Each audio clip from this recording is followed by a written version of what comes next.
আমার ডিম আলু সিদ্ধ হয়ে গেছে।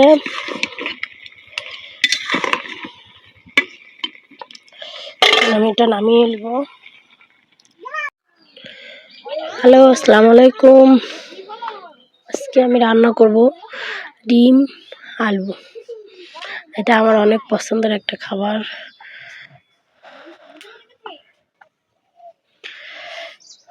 আমি আজকে আলু দিয়ে ডিম দিয়ে রান্না করব। এটা আমার অনেক পছন্দের খাবার। অবশ্য আমার স্বামীর পছন্দ না।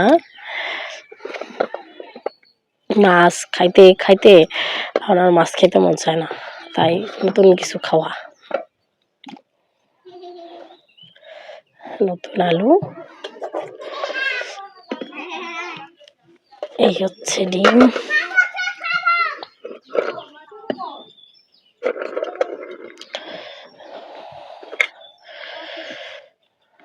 আমরা বাড়িতে মানুষ কিন্তু 5 জন, তাই ডিম দিয়েছি 6টা। আর আমার তো একটা বাবা আছে,